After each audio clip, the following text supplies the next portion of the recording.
Olá, sejamos todos bem-vindos a essa live, essa conversa aqui.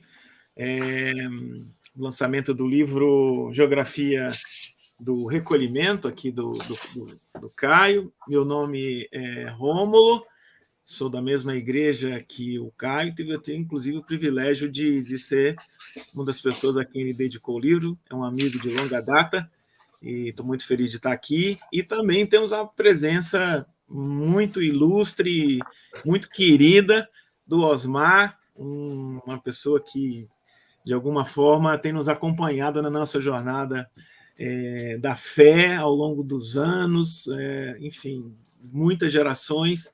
Muito feliz de estar aqui com vocês dois, Caio e Osmar, para esse bate-papo. Obrigado. Obrigado, Romulo. Então, eu queria abrir essa nossa conversa aqui sobre o livro do Caio, prefaciado pelo Osmar, talvez fazendo uma grande introdução, Caio, de você nos falar do que se trata o livro A Geografia do Recolhimento. Ok. Bom dia, pessoal. Bom dia a todo mundo. Quem nos ouve aí na hora que estiver, né? Mas eu queria primeiro agradecer a presença do Rômulo. Foi um convite que eu fiz para ele estar com a gente nessa live, nessa conversa, e do Osmar, que faz o prefácio do livro, me deu essa honra de prefaciar o livro e que é um amigo, um mestre da caminhada. Eu fiquei pensando esses dias como que a vida nos traz as pessoas. Mas quanto ao livro, Rômulo, e já falando assim de uma maneira mais direta sobre a questão do livro, ele nasce no contexto da pandemia. Ele nasce no momento em que todos nós fomos obrigados a estar recolhidos, né? Por isso o título Recolhimento. Mas quando nós, naquele isolamento social, e começam a aparecer, tanto no contexto comunitário quanto no contexto da vida normal que a gente vive, dos amigos, do trabalho, das pessoas, as grandes questões, os questionamentos. Por que essas coisas acontecem? Né? Por que tanta dor? Por que tanto sofrimento?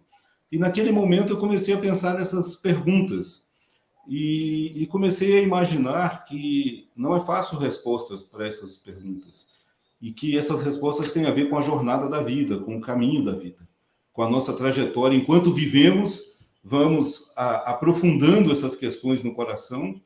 E eu pensei que a devoção era o caminho para a gente conseguir lidar com aquele momento, né? Então, voltar para dentro de nós mesmos e voltar para Deus seria o melhor caminho para a gente conseguir passar por aquele tempo. E aí, a ideia das metáforas, da geografia, dos lugares da Bíblia, né? Meditando sobre o texto bíblico, eu comecei a perceber que cada personagem tinha sua história no contexto de um lugar muito especial da Bíblia. E daí vem essas metáforas do caminho, do deserto, do jardim, né? Essa trajetória da vida. Tem um texto do livro que eu me refiro, que eu cito o Osmar Ludovico, que é muito bonito, em que ele compara a vida com um rio, né? Com essa jornada de um rio.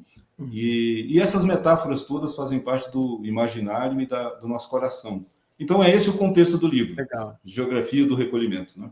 Muito bom. Osmar, você fez o prefácio do livro, né?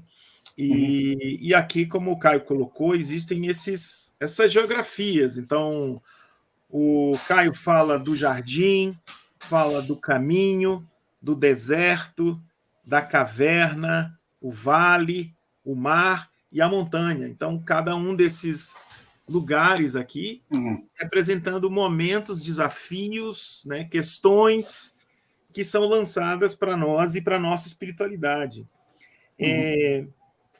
Eu vou, em vez de começar do começo, te perguntar de forma geral, você acha que no momento que a gente está vivendo hoje, algum desses lugares, desses espaços, tem sido bastante demandado hoje? Você começaria com algum deles assim, olha, esse é um momento que a gente está precisando da geografia do caminho, ou do deserto, ou enfim, tem algum que te vem assim mais à primeira vista necessário nesse momento que a gente vive hoje do mundo, enfim, do mundo contemporâneo, dos desafios? É uma pergunta que você faz, Romulo, que eu gostaria de reformular um pouco, porque não sei o que decido, né? Deus me leva para esses lugares. Então eu preciso desse discernimento onde eu estou nesse momento. Estou no vale, estou no deserto. As circunstâncias da vida, né? Eu estou no caminho, estou na montanha. Onde é que eu estou, né? E eu me perguntar. E aí, então, eu me valer desses recursos da palavra, e o livro do Caio vai ser uma ajuda extraordinária para eu discernir como é que eu continuo a minha caminhada. Qualquer um desses lugares pode nos bloquear. Mas também eles têm em si uma promessa de aprofundar a nossa fé, né? Nossa esperança, nosso amor. É um discernimento que eu estou, né? Agora, a Bíblia é um livro de metáforas, tem muitas metáforas na Bíblia, né? Parábolas. Então, essa é a linguagem do mistério, uma linguagem mais profunda, não é uma linguagem da teologia, uma linguagem da espiritualidade, da mística. Então, eu estou muito feliz que o Caio tenha lançado esse livro, porque tem pouca coisa nesse sentido na igreja. Tem mais teologia, tem mais missiologia, mas tem pouca coisa do coração. Então, e a fala do coração é de metáfora, é poesia. 2/3 da Bíblia são símbolos, são metáforas, são poesias, são parábolas, né? Então, sim. Muito bom. Acho que você tem razão, Elzmar, em da gente talvez se situar primeiro, né? Entender que momentos que eu estou, que momentos que estão surgindo, né? E se não estou em determinado momento, até se preparar quando ele chegar, né? E aí, nesse sentido, Caio, você começa pelo jardim e você fala, né, do Éden, e enfim, até chegar no Getsemane também, que é um outro tipo de jardim, né? Exato. Mas ainda falando lá do começo, você fala que um dos efeitos, né, da queda, da saída do jardim, foi esse isolamento relacional, né, que a gente teve, né? E eu fico pensando que a gente hoje vive essa, de certa forma, um momento de muita polarização, né? E de muita relacionamentos quebrados hoje, né? Às vezes na família, nos amigos.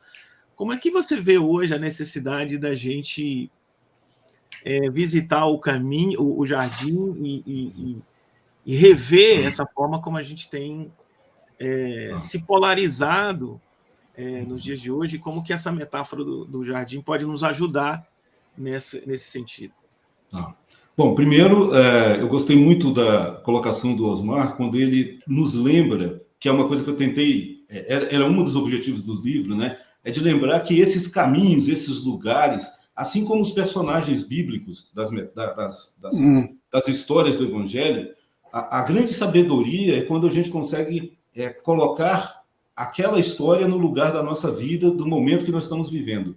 Então, em alguns momentos, nós seremos Adão no jardim, em outros, nós seremos Jacó passando pelo vale.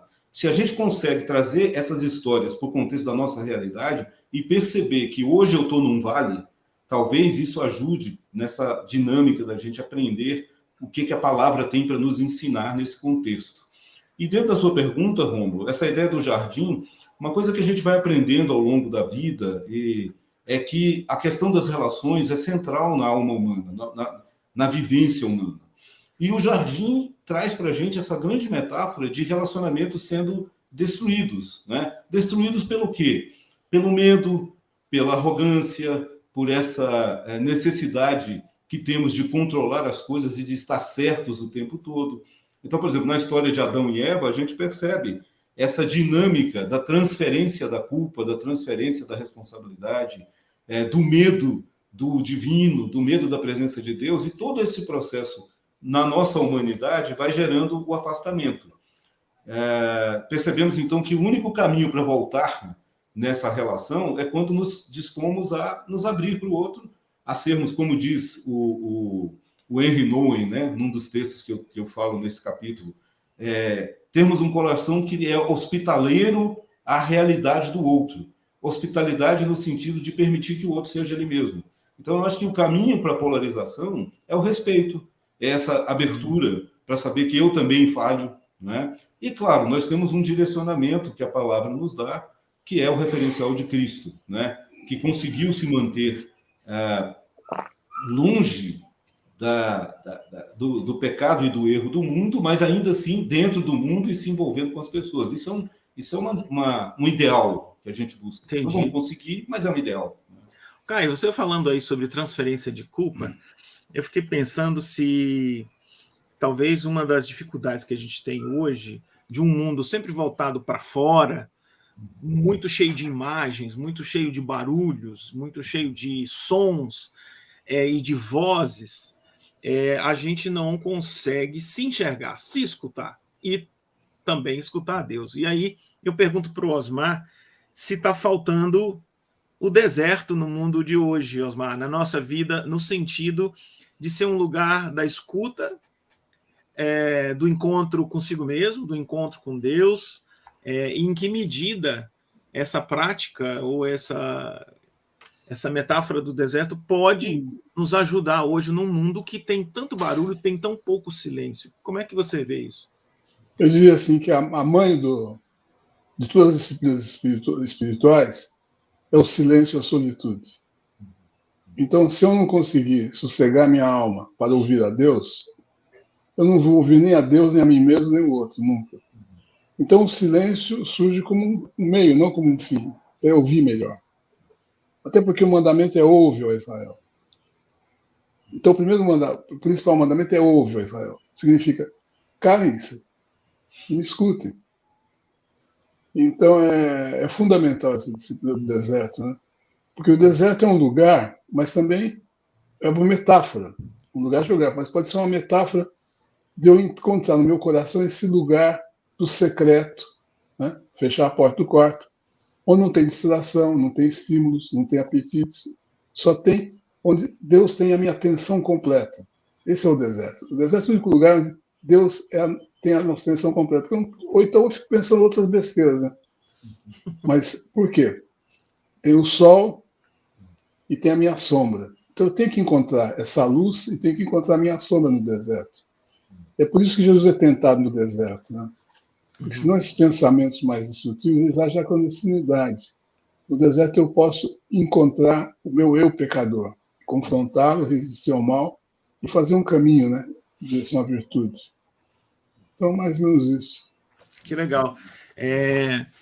E Osmar, quer dizer, o deserto ele mostra também a nossa vulnerabilidade, né? Ou seja, o deserto é esse lugar onde a gente se descobre sem todos os recursos, né? E aí a gente vai para Deus em busca disso, né? E enfim, encontra novos caminhos. E aí eu conecto isso, Caio, com essa metáfora do caminho, no sentido de que você, falando do caminho, o caminho é alguma coisa que está em progresso, né? Ou seja, enquanto você caminha, você vai aprendendo, você vai ouvindo, né? E você usa no livro essa ideia de que Jesus está nos chamando e nem sempre todas as respostas estão a priori, né? Fala, vem ver, né? Ou como chamado de Abraão, né? Vem para uma terra que eu te mostrarei, mas primeiro você vem, né? E isso nos coloca, eu fiquei pensando, num estado em que a gente precisa abrir mão de 100% de certezas, né? Ou da ilusão das certezas, né? E aí fiquei me perguntando se hoje também a gente estaria hoje, às vezes, a igreja com certezas demais, e aí a gente não se coloca em caminho e se coloca mais, talvez, numa posição mais de julgamento do que de alguém que está em contínuo aprendizado, ou sei lá, eu estou delirando aqui. Como é que você vê hoje essa ideia da gente estar caminhando num mundo que muitas vezes parece que todo mundo tem opinião, como diria o Raul Seixas, né? Opiniões, como é que opiniões sobre tudo. Ambulante. Ou seja, enfim. Como é que você vê isso? Bom, Rômulo, primeiro eu acho assim, a ideia do caminho, para mim, ela se conecta inicialmente com a nossa jornada pessoal. Primeiro, essa compreensão que eu acho que a gente precisa ter de que a vida é esse caminho e nós estamos sempre caminhando, seja a idade que tivermos, seja o momento que tivermos, há um processo em que Deus vai trabalhando o nosso interior e nós vamos nos descobrindo, muitas vezes, com as nossas falhas, e também podemos nos descobrir alcançados em algumas circunstâncias pela graça de Deus, transformados. Eu não acredito que a vida seja só a descoberta de erros, né? O Osmar até cita no prefácio, né? Há beleza, há coisas a serem desfrutadas que também são dádivas do Criador. E tudo isso faz parte do caminho. Com relação à tua colocação com a igreja, eu sempre gosto de pensar assim, a igreja é formada por nós, é formada por gente, né? É formada por pessoas. E como ela é muito diversa, cada um vai estar numa fase desse processo. Então, é muito difícil fazer uma análise e um julgamento a respeito do todo da igreja, embora a gente perceba riscos que ela corre. E o risco é realmente de achar que as coisas estão prontas, ou de que eu tenho controle, determinada denominação, determinado contexto religioso, seja o que for, né? Mas ninguém deveria pensar que tem toda a panorâmica e toda a visão de todas as coisas plenamente. E aí chega na sua pergunta. Eu acho que as certezas elas devem ser focadas nas coisas que são muito básicas e elementares da fé, né? Por exemplo, uma coisa básica, eu creio na ressurreição, eu creio que Deus vai reconstruir todas as coisas.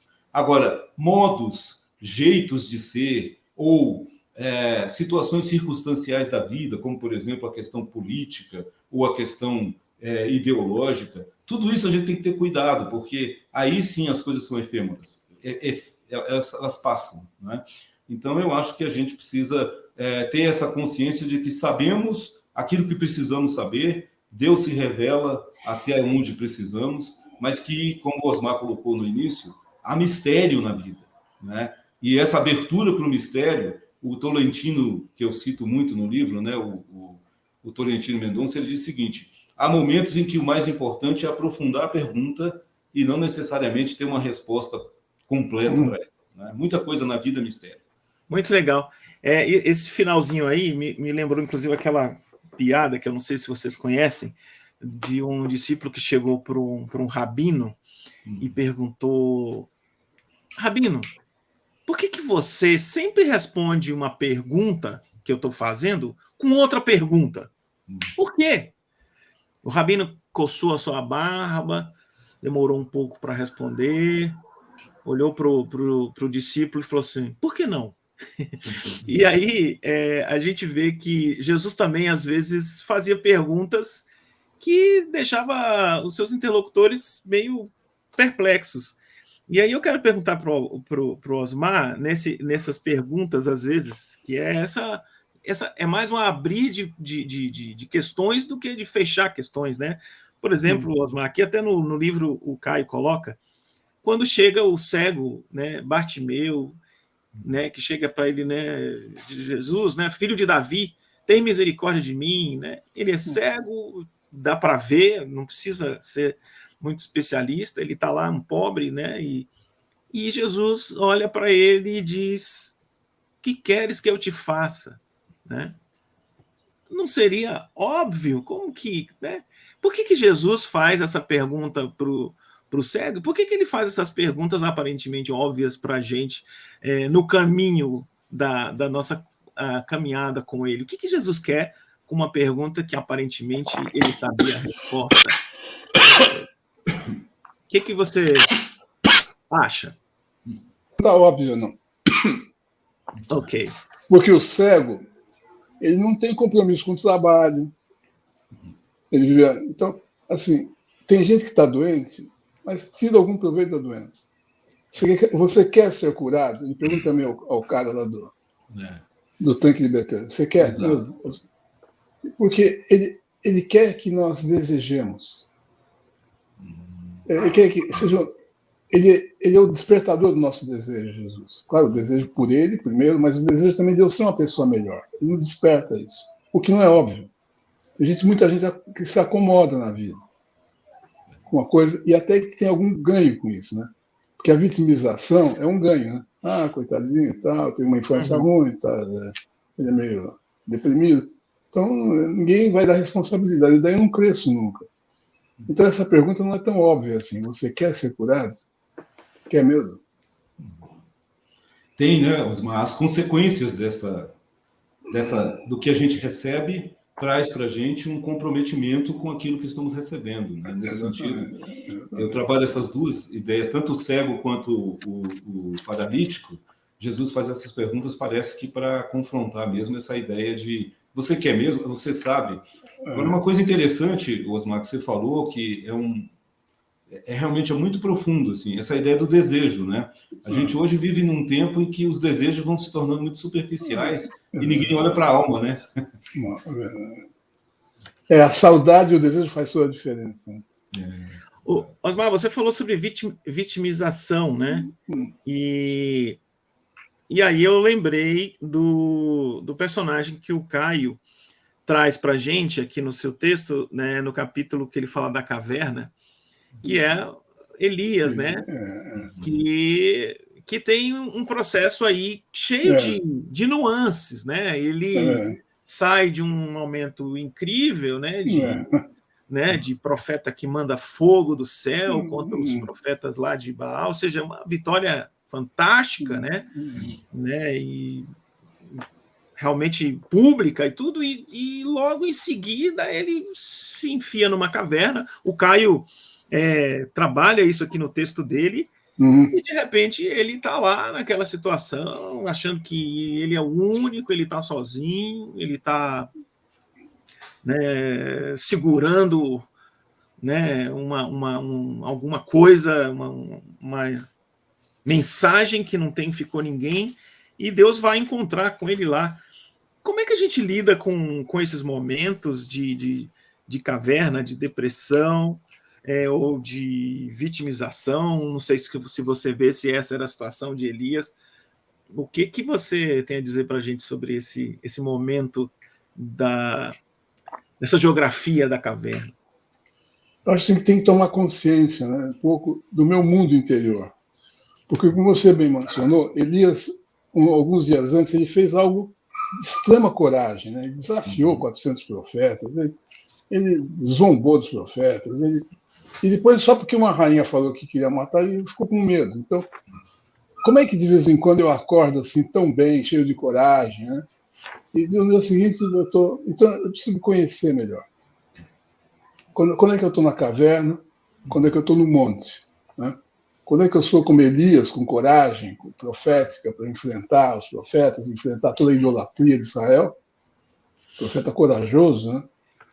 E quando é que eu estou deprimido, quando eu estou triste, quando a vida não tem sentido? E perceber esses movimentos dentro de mim, para que no monte também eu não fique orgulhoso, né? Me achando. Mas também na hora da caverna, eu percebo que tanto faz eu estar no mais alto monte, sublime, né? Transfigurado com Jesus, né? Experimentando os poderes do mundo vindouro já, como se eu estiver deprimido, Deus está comigo. Deus está comigo. É parte da minha experiência humana. Está para baixo ou está para cima. Então, eu perceber esse movimento no meu coração e não me deixar abater por eles, né? Porque Elias ele faz uma caminhada suicida para dentro do deserto, na realidade. Deixa o cara lá e vai embora sem água, sem nada. E lá, e esse discernimento de Elias, né? Porque ele percebe que Deus, o que estás fazendo aqui, Elias? Deus estava na caverna. Não é que está? E percebe que Deus não está no sobrenatural, está no cicio, no murmúrio. Então, esse discernimento da presença de Deus no pior momento da minha vida, e esse discernimento de que ele vai falar mansamente, como um cicio suave e doce, é fundamental. Mas quando você tem essa experiência uma vez, você não tem mais nada na vida, porque você sabe que não importa o que você enfrenta, ele está com você, e de alguma forma vai soprar um ventinho assim, muito suave, vai refrigerar e você vai sair daquilo. Ou seja, o mal que acomete a minha alma tem prazo de validade. Sempre tem. E um prazo de validade que não é para sempre, a minha vida não é uma expiação, não vou sofrer para sempre, mas também tem a vida eterna já presente em mim. Então, não preciso temer, né? É o que o salmista fala, não temerei mal algum, porque tu estás comigo. Então, Ainda que eu não vai dar sombra, mas tu estás comigo. Então, essa consciência. E quem está comigo é alguém que conhece a minha humanidade, que passou por mesmo sentido de medo, de depressão, de angústia, de pensamentos suicidas, e chorou e sofreu e teve dor. Então, é um Deus que está comigo. Né? E é interessante que nessa hora também, misteriosamente, eu posso experimentar o Cristo sofrido no meu corpo, porque ele sofreu também. Muito bom. Muito bom, Osmar. Uma comunhão, co-participando do seu sofrimento de Cristo, significa isso. Na hora do sofrimento, eu vou me lembrar que ele sofreu igual, muito pior até, em certos momentos. Né? Então ele está comigo. Eu gostei do Caio ter trazido essa ideia da caverna, o título desse capítulo é A Caverna, a Depressão e Consolo, e complementando tudo isso que você falou, porque é um momento onde nunca se viu tantos problemas de saúde mental, de depressão, de ansiedade, desses momentos que nos colocam para a caverna. Né? Eu acho que esse capítulo do Caio ajuda bastante a gente entender como lidar com isso. Ele cita até o Byung-Chul Han, né, aquele filósofo coreano que escreveu A Sociedade do Cansaço. Então é muito interessante. Agora, Caio, você logo em seguida faz um contraste, né, dessa figura de Elias, que tem todo esse contexto que a gente acabou de falar, com a figura de Jacó no vale. Né? Jacó, pelo contrário, diferente de Elias, ele está brigando e ele não larga o pé do anjo e ele, eu vou ficar aqui e só saio daqui, só largo do pé quando você me abençoar, eu quero a bênção. E ele fica a noite inteira, em vez de ficar lamentando como Elias, ele está em outro momento, né? E você traz esse aqui, o lugar de lutas e de possibilidades. Como é que você vê esse momento do vale e a figura de Jacó? Como é que isso pode nos ajudar quando a gente está no momento da luta e das possibilidades no vale? Pois é, Rômulo, assim, primeiro destacaria duas coisas do que o Osmar falou da caverna, que todos nós somos humanos e todos nós passamos por esse sofrimento, mas graças a Deus por Jesus Cristo, que passou por coisa pior ainda, e conhece. Jesus é esse Deus que nos conhece. Né? E a questão de que lá de dentro da caverna é que o Senhor fala com Elias, não é de fora. Né? Ele não diz assim, Elias, vem para fora. Ele diz assim, Elias, o que você está fazendo aqui dentro? Então, isso traz um consolo muito grande, porque, na verdade, a gente sabe que ele está com a gente. Né? Tem uma metáfora que a Isabelle, a esposa do Osmar, fala, né? Nesses quartos escuros, a gente caminha de mãos dadas com Jesus. Né?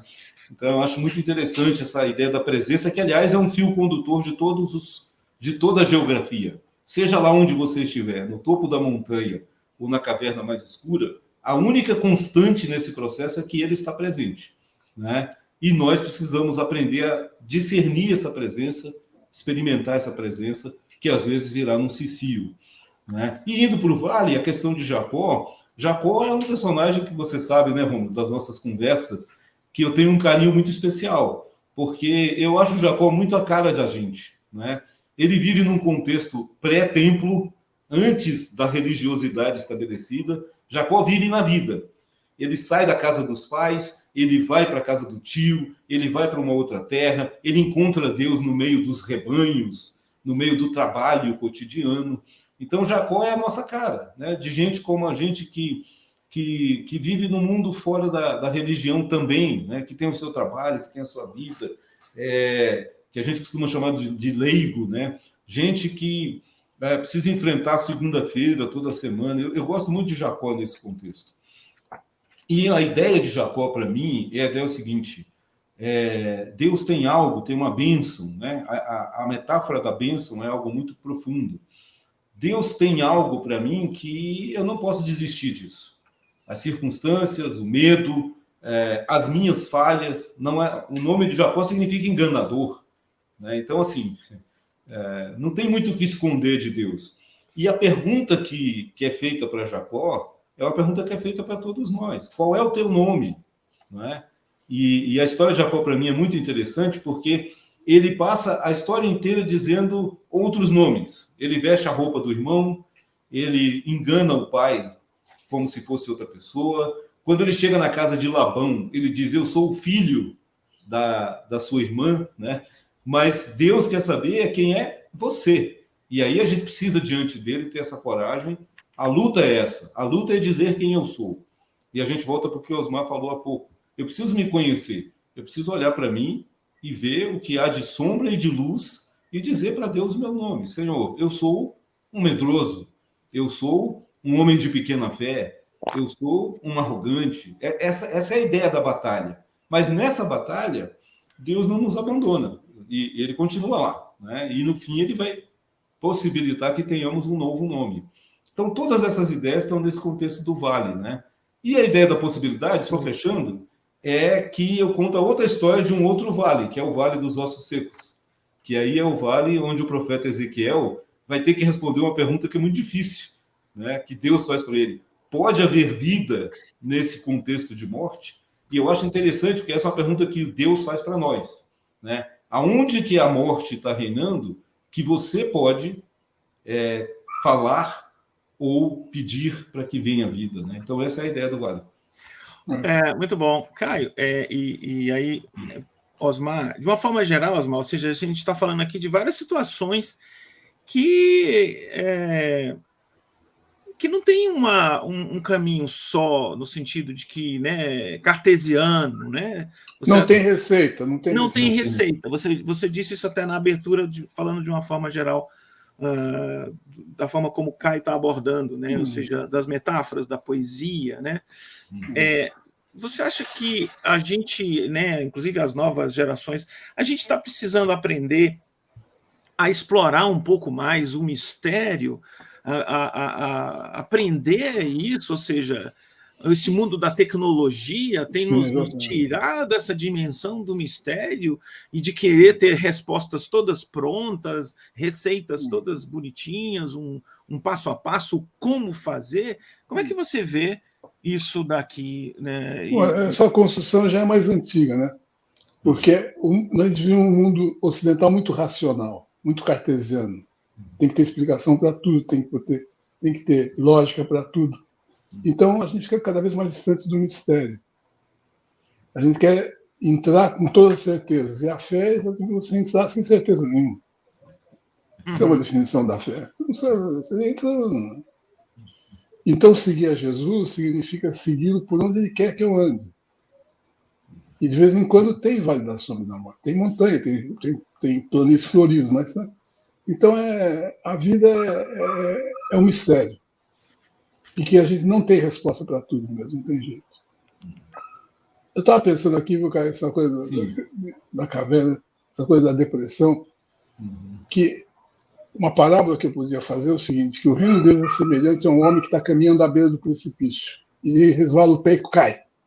E começa a cair lá para o abismo. Mas quando ele chega lá embaixo não aconteceu nada. Porque não se pode cair abaixo da mão de Deus. Então eu posso fazer minha crise, eu posso ir fundo na minha dor. Eu vou encontrar uma mão assim que me ampara. Eu preciso fugir disso. Osmar, isso aí me traz a ideia, assim, eu falo isso em algum lugar também, que assim, nós somos todos iguais enquanto pecadores, né? E qual a diferença entre um pecador e o outro, então? É essa, né? É a convicção de que a mão de Deus me segura. Se eu tenho esse processo, eu posso cair, porque eu sei que ele me segura. Se não, fica o desespero, né? Fica a falta de esperança, né? Então, eu acho assim, é bem interessante essa sua metáfora, essa sua parábola. Então, com isso, a gente foi se distanciando cada vez mais do ser, né? O que importa é o fazer e o ter. Isso. Por isso que me concede um status, como você chama, uma identidade. Mas, ou seja, o ser, aquilo que eu sou no meu íntimo, eu não sei mais. Eu tiro a minha identidade a partir daquilo que eu faço. Eu sou arquiteto, eu sou engenheiro, eu sou pastor, mas não daquilo que eu sou, né? Então, esse caminho do mistério é um caminho que abarca o ser, e o nosso ser é um mistério. Então, eu vou ter alguns vislumbres um pouco, mas não sei tudo. E isso me arremete ao pensamento seguinte, que o poder de Deus é a nossa fraqueza. quando eu sou vulnerável, quando eu sou fraco, eu sou forte. Mas nesse mundo não tem lugar para fracos. Tem que ter desempenho, tem que ter sucesso, tem que ter resposta para tudo. Então, por isso que tem tanta gente doente, né? Não tem espaço. E minha vulnerabilidade, minha fraqueza. E tá tudo muito. E isso você falando, ou seja, esse lugar que não tem espaço para dor, para o fracasso, para a fragilidade, para a vulnerabilidade, né? É um mundo que quer estar sempre na montanha, no Monte da Transfiguração, que é uma das outras coisas que o Caio aborda aqui no seu livro, né? A Geografia da Montanha. E eu sempre, quando leio esse texto lá da Transfiguração, sempre me lembro de que, embora eles estivessem lá na montanha, onde Pedro queria armar as 3 tendas lá para ficar por lá mesmo, a conversa não era uma conversa assim de um momento muito, muito interessante, porque eles conversavam sobre a morte de Jesus que se aproximava, né? Então, eles estão na montanha, mas paradoxalmente eles estão falando, Jesus está precisando ouvir de novo a voz de um filho amado, né? Ele precisa de apoio para o restante do caminho que ele está se direcionando. Vocês, aí eu pergunto para os dois, assim, vocês acham que a gente esqueceu dessa dimensão de que a vida se faz também nesse lugar da vulnerabilidade e que a gente está sempre buscando, se espelhando no mundo, assim, querendo reproduzir uma história de sucesso, uma vida de sucesso, uma igreja de sucesso, uma vida espiritual de sucesso, e qualquer sinal de que essa coisa não está funcionando significa que você está longe, que você não está bem e tal. Como é que vocês veem isso? Isso afetou, inclusive, a própria pregação do Evangelho, né? O Evangelho se tornou um tipo de passaporte para o wellness, para uma felicidade, uma coisa. Não é isso aí é um engano. Né? Então, mas é uma sociedade muito hedonista também, né? Que encontra no prazer um sentido para a vida. Então, quando sofre, tem que esconder e fazer uma carinha de feliz. Isso, claro, vai acarretar vários distúrbios, né? Relacionais, mentais, emocionais. Não dá para viver assim. A vida não é assim. Então, E isso já começa em casa, né? As crianças são muito mimadas já, não pode frustrar a criança, não pode. Então. E o interessante nesse processo, Rômulo, é que assim, as pessoas sabem disso. As pessoas sabem que a vida não é sempre uma constante de imagens do Facebook ou do Instagram, né? Que está todo mundo bonito, está todo mundo viajando para os lugares bonitos, está todo mundo feliz. As pessoas, quando saem desse ambiente virtual, elas têm a vida para viver. E a vida, ela é paradoxal. A vida, ela é difícil. A vida, ela tem desafios. Você citou lá a sociedade do cansaço, né? Essa busca que o Osmar colocou, o tempo inteiro de você ser vencedor, vitorioso, etc., ninguém vive assim. Por isso, todo mundo fica cansado. A gente cansa de tentar viver uma vida que não é real. Por quê? Porque essa promessa da felicidade que o Osmar falou, ela é mentirosa. A vida não foi... nós não estamos na vida para sermos felizes o tempo todo. Não é? Existe uma diferença entre essa felicidade da conquista e uma alegria, que é uma paz, que é uma percepção de que tudo vai bem porque o Senhor está comigo, porque Ele anda comigo. Então, se eu andar no vale da sombra da morte, eu estou no vale da sombra da morte, mas o Senhor está comigo. Se eu estiver no campo verdejante, na mesa do banquete, está tudo bem, não é porque tem um banquete, mas é porque o Senhor está comigo. Essa percepção acalma a vida, traz essa quietude, essa paz para a alma. Mas esse ambiente da euforia, ele é sempre cansativo. Né? E esse caminho, para a minha realidade mais profunda, humana, é um caminho para evitar a depressão. Né? Porque na virada do século XX, 19 para 20, a doença mental era a histeria. A histeria é porque o prazer era muito reprimido. Agora não, como o prazer é obrigatório, eu fico deprimido. A depressão é a grande enfermidade nossa. Interessante. Porque eu não vou conseguir, não vou conseguir. Uhum. E, Osmar e Caio, isso que vocês estão falando me remeteu à seguinte questão. Eu considero que se a gente tem sempre metáforas para ilustrar a sociedade que a gente está vivendo, e se eu fosse fazer uma metáfora para a sociedade, eu diria que a gente vive numa sociedade da comparação. De certa forma, a gente sempre se comparou, mas hoje, pela a quantidade de telas e imagens que estão na nossa vida digital, a gente está acompanhando quase que 24 horas por dia a vida de outras pessoas, dos outros, né, de forma geral, né, uns mais, uns menos e tudo, mas as pessoas estão publicando as suas vidas aí. Só que elas são vidas editadas, né?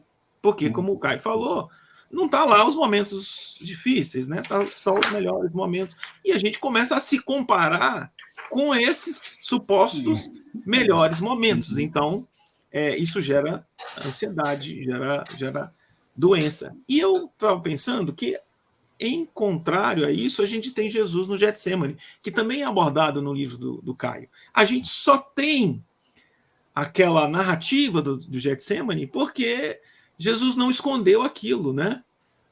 Na minha alma está angustiada até a morte, né? Isso chega até nós no momento que Jesus está extremamente vulnerável, está nos momentos mais difíceis da sua vida. E aí tem os amigos que ele busca, embora eles não tenham correspondido. Pergunta para vocês como que a amizade entra nessa geografia do recolhimento para nos ajudar nesses diferentes momentos aqui? O que vocês acham?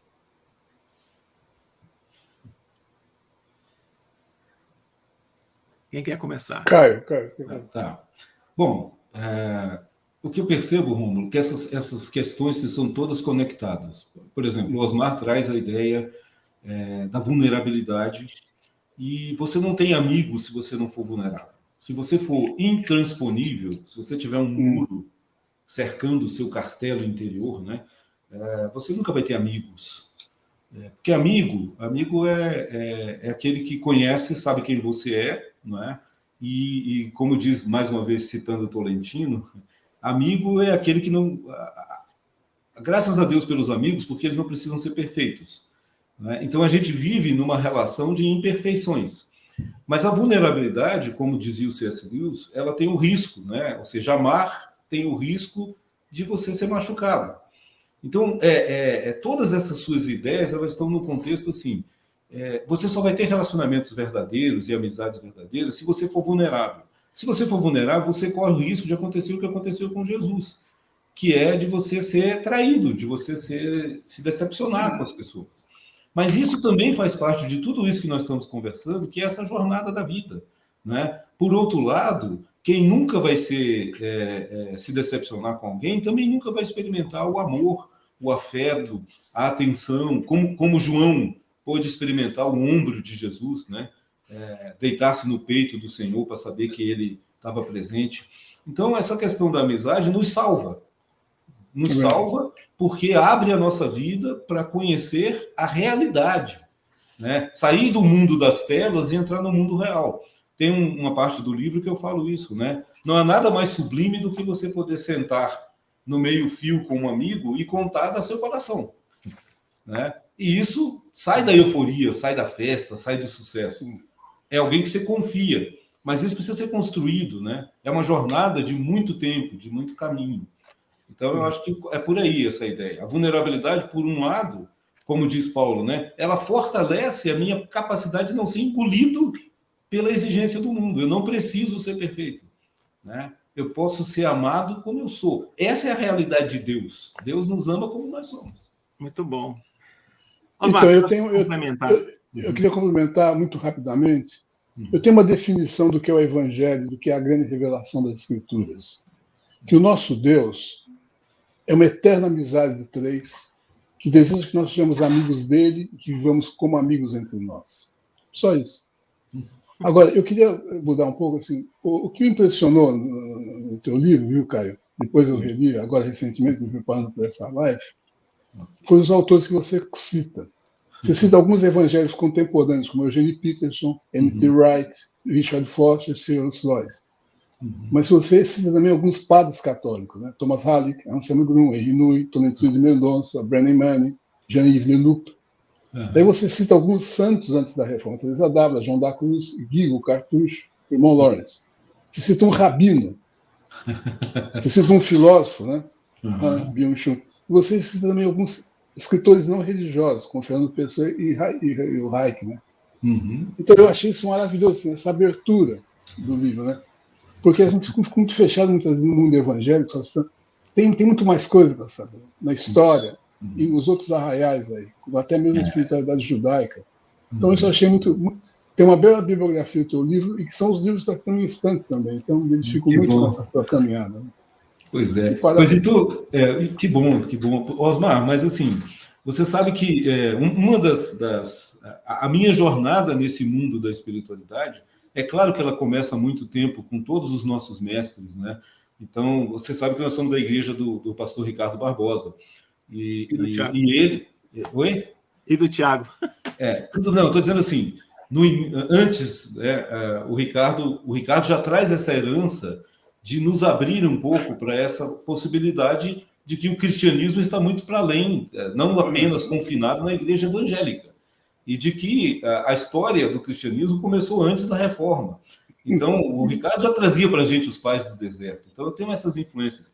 E eu me aprofundo nessa questão quando faço, né, com o Osmar, o Retiro, que é a biografia de vida, revisão de vida, que é um trabalho que o Osmar desenvolve, que aprofunda, o Rômulo também já fez, né? Mas que aprofunda a nossa percepção dessa realidade para a espiritualidade e para o mistério.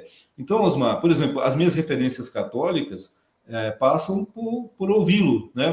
por aquela experiência, por exemplo, maravilhosa que a gente teve no Mosteiro de São Bento, ali, de ir naquelas...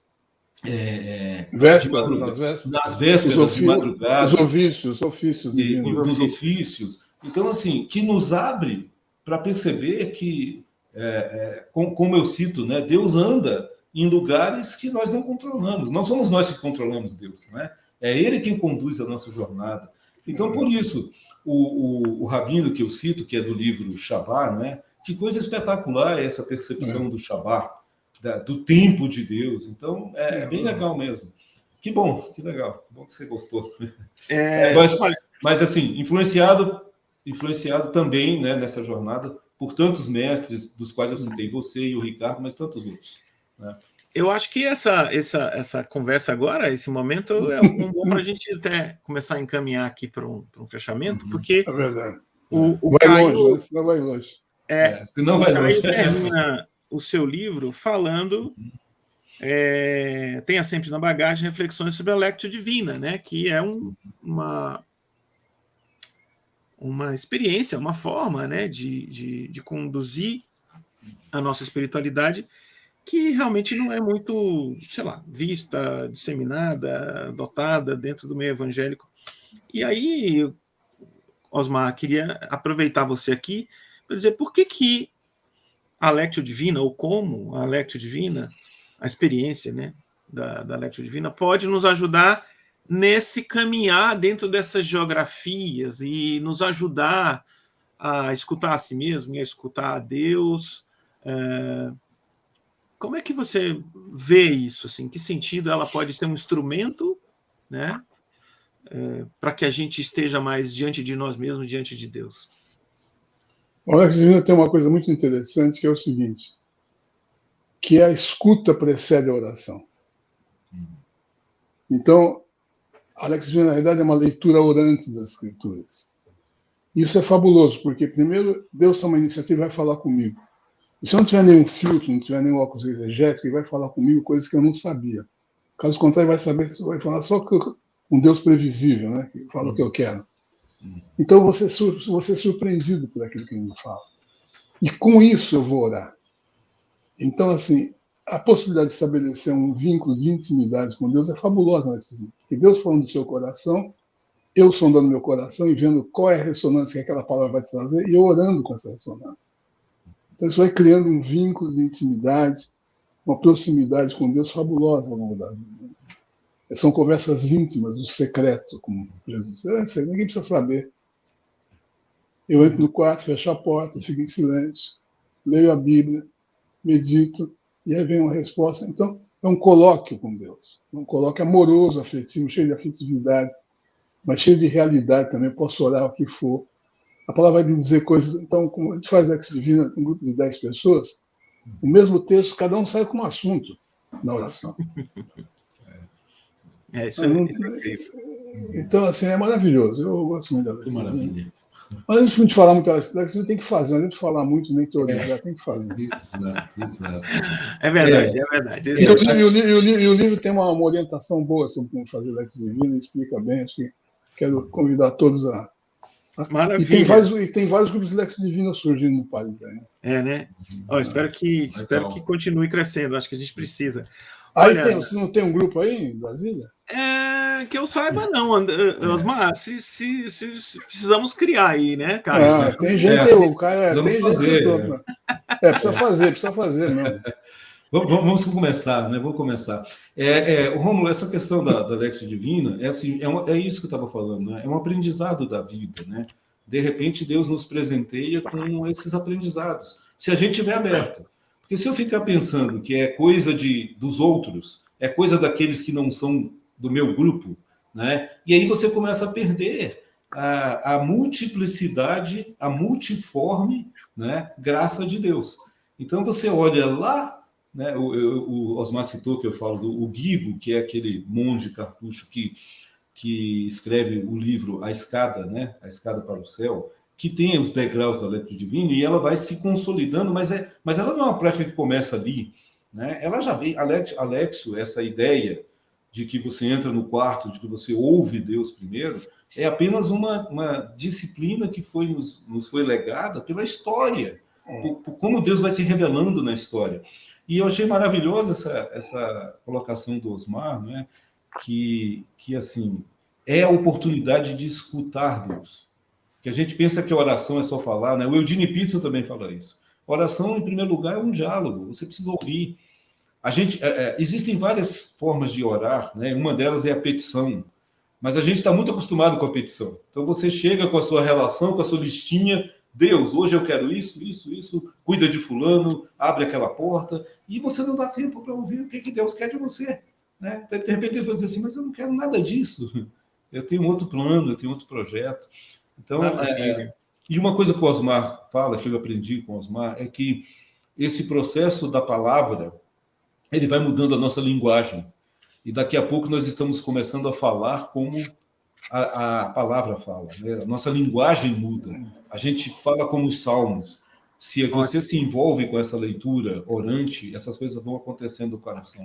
Eu achei legal você terminar o seu livro falando de Lectio Divina, porque eu acho que, né, vocês já falaram, não vou repetir, mas eu acho que é uma prática que nos ajuda a vivenciar esses momentos que estão aqui no livro de uma forma mais profunda, estar atento, estar presente, seja no vale, seja na montanha, seja no mar, seja no deserto. A prática da Lectio, eu acho que nos ajuda. Olha, eu queria agradecer a vocês dois, né, por estarem aqui, a gente tem essa conversa, eu acho que foi extremamente proveitosa e muito aprendizado, e a gente fez um passeio, assim, bem amplo, né, no livro, né, todos esses tópicos aqui, para quem está nos vendo, estão abordados aqui no livro do Caio, com mais detalhes, com mais profundidade, né, e como o Osmar colocou, o Caio foi rico aqui na citação de várias pessoas e ele trouxe várias visões. Então, fica o convite para quem está nos assistindo para ler o livro, aprofundar essa conversa por conta própria e desfrutar de todos esses lugares dessa geografia da nossa espiritualidade. Muito obrigado ao Caio por ter escrito, muito obrigado ao Osmar por estar aqui com a gente. Palavras finais para vocês. Caio, você está de parabéns, o teu livro vai ajudar muita gente e está destinado a ser um clássico. Daqui 100 anos vão ler o livro como se ele vai ser atual ainda. Olha que maravilha. E a gente lança essas sementes e pensa que Deus abençoe essas sementes e sopre para onde Ele quer, né? Eu estava conversando isso com o Rômulo num café que a gente toma semanalmente, que faz parte dessa vida espiritual, você também conversar com as pessoas, ouvir os outros, né? Saber, para você não viver sozinho. Mas sobre isso, assim, a gente lança a mão dos dons que o Senhor nos dá, mas Ele é quem faz o fruto crescer. Então, eu agradeço muito, Osmar, de todo coração a sua presença. É uma honra, mas também é uma alegria, porque a vida vai nos fazendo amigos, né? E o bonito é isso, os mestres podem ser amigos, então é uma honra ter você como amigo, como mestre. Rômulo, obrigado pela amizade, pelo carinho. E eu convido o pessoal, então, gente, é isso aí, né? Procurem, está lá na Ultimato. Isso, queria aproveitar. Pode terminar, Caio. Não, só agradecer mesmo vocês pela alegria dessa conversa, dessa companhia, né? Se eu pudesse, só mais um minutinho, eu queria falar de dois aspectos, né, Rômulo? Que é a questão do tempo, que tem um capítulo que eu trabalho. Eu acho que é um capítulo muito importante, né? Como você aprender a se desvincular do Cronos, que eu aprendi com Osmar, né? Que é aquele que nos devora, e entrar nesse ambiente do Kairos, ou do Kairos, que é esse ambiente do momento, do tempo presente, em que a gente percebe a presença de Deus na vida. Então, é muito importante isso. Né? Maravilha. Então, agradecer de coração. Muito obrigado, Osmar. Dá um grande abraço na Isabelle aí por nós. E em breve nos vemos. Ok, gente. Obrigado. O livro já está à venda, está disponível, provavelmente quando vocês estiverem vendo isso, já está disponível. No site da Ultimato vocês têm mais detalhes também, ultimato.com.br. Queria agradecer também toda a equipe da Ultimato que está nos ajudando aqui nessa live também. E é isso. Fiquem com Deus, aproveitem, leiam um livro e desfrutem. Um bom restante de dia para todos nós e para vocês também. Obrigado. Grande abraço. Obrigado, gente. Beijo. Fiquem com Deus.